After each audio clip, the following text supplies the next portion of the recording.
100 Civics Questions, 1 Easy Answers US Naturalization Test. Part 1, 1 to 15. Animated 2025.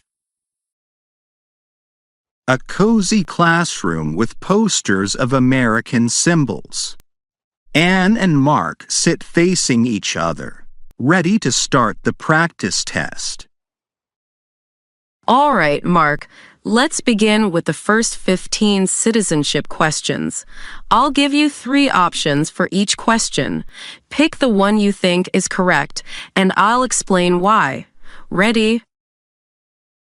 Yes, Anne. Let's do it.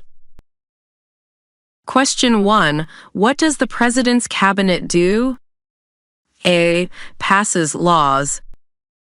B. Advises the President. C. Controls the military. I choose B. Advises the President. That's correct.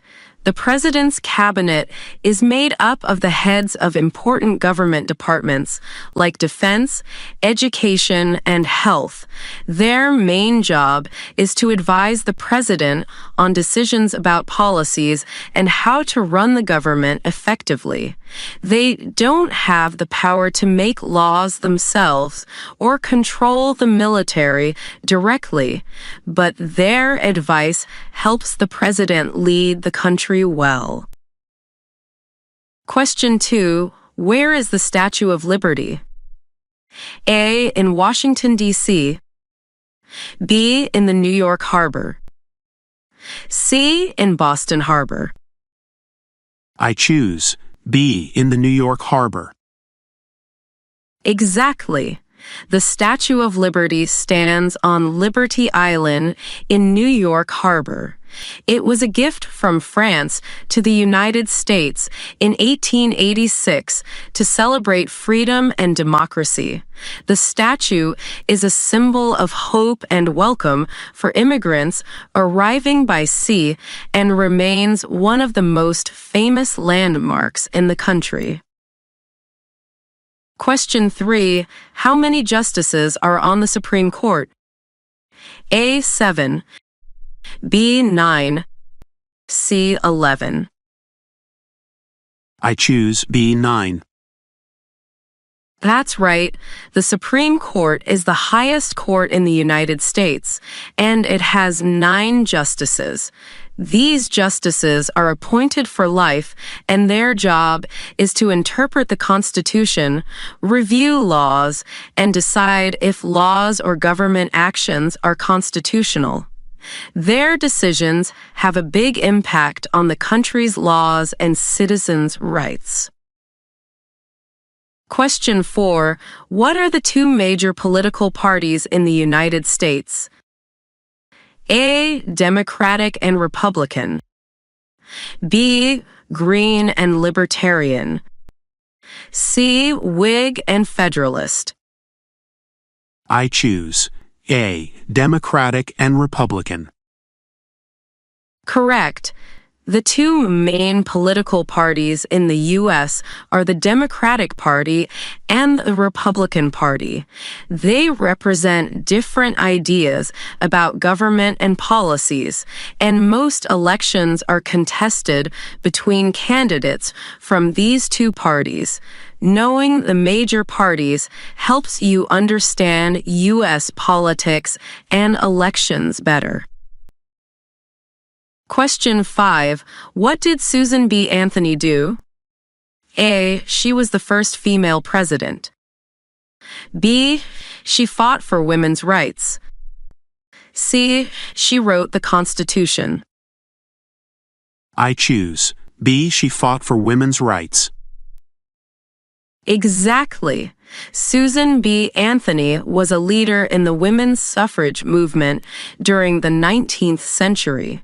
She worked tirelessly to win women the right to vote, organizing campaigns, giving speeches, and helping to change public opinion. Her efforts contributed to the passing of the 19th Amendment, which granted women the right to vote. Question 6. What territory did the United States buy from France in 1803? A. Louisiana. B. Alaska. C. Florida. I choose A. Louisiana. That's correct. The Louisiana Purchase was a huge land deal where the U.S. bought a large territory from France in 1803. This purchase doubled the size of the country at the time and gave Americans access to vast new lands for settlement and expansion westward. Question 7. Why did the colonists fight the British? A. Because of high taxes. B. Because of freedom of speech. C. Because of land disputes. I choose A. Because of high taxes. Right. The colonists were upset because the British government imposed taxes like the Stamp Act and Tea Act without allowing them any representation in the British Parliament.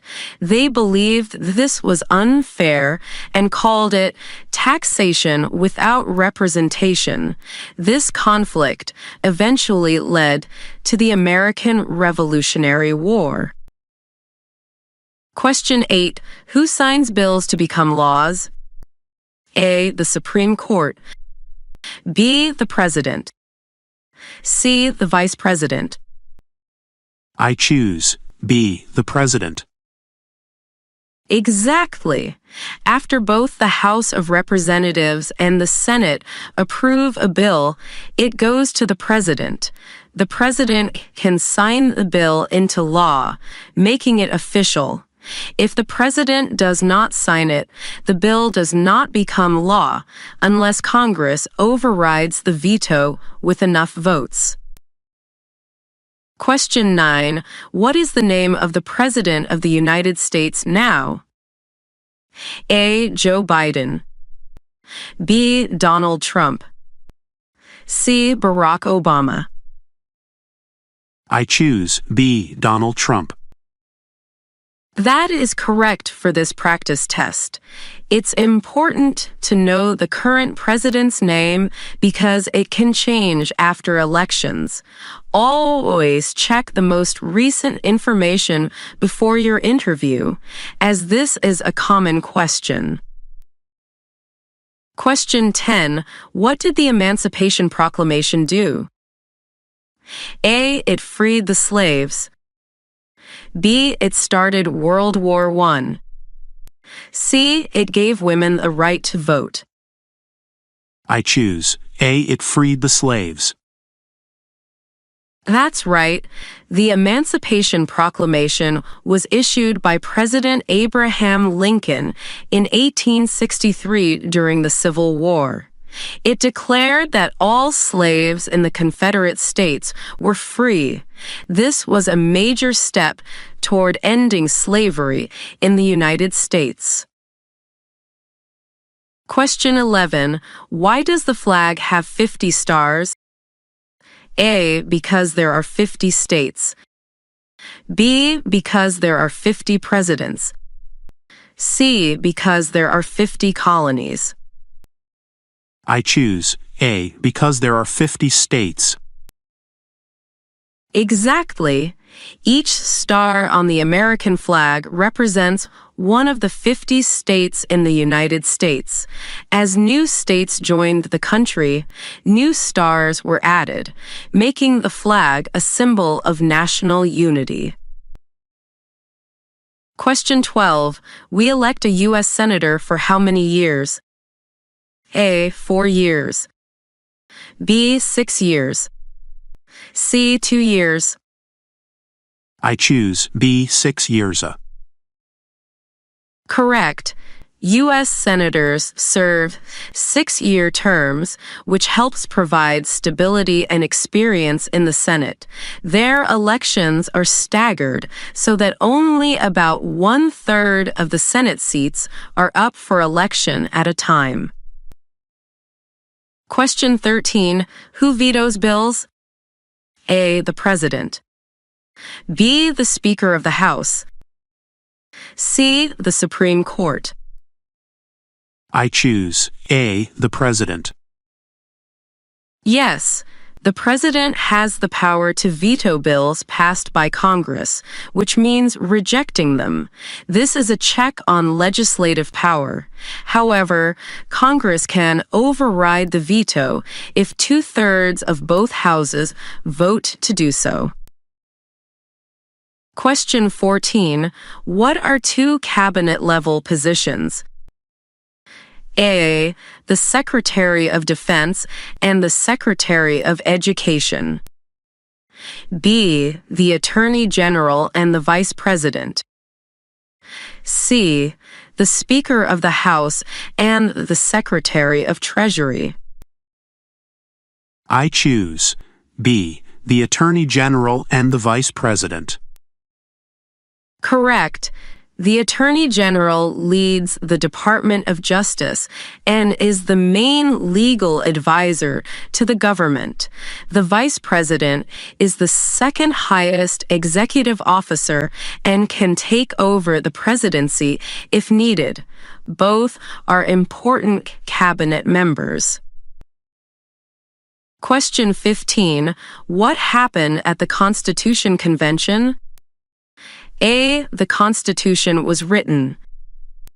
B. The Declaration of Independence was signed. C. The Bill of Rights was created. I choose A. The Constitution was written. That's right. In 1787, delegates from the states met in Philadelphia to write the Constitution.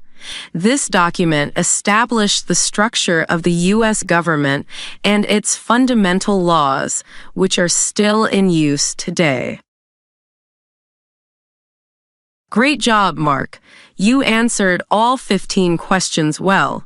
Now, let's talk about how to study effectively to pass your citizenship test. Yes, please. I want to make sure I'm ready. First, practice regularly with questions like these. Repetition helps your memory and confidence. Also, focus on understanding the meaning behind each answer, not just memorizing facts. This way, you can explain and remember them better. Using flashcards, study groups, and listening to English recordings can also help. That makes sense. I'll study every day and focus on the reasons behind each answer. Perfect. Don't forget to keep up with current events, especially who holds government offices, since that can change. And practicing your speaking and listening skills will help you pass the interview part easily. Thanks, Anne. I feel more confident now about how to prepare. You're doing great, Mark. Keep it up, and you'll pass with flying colors.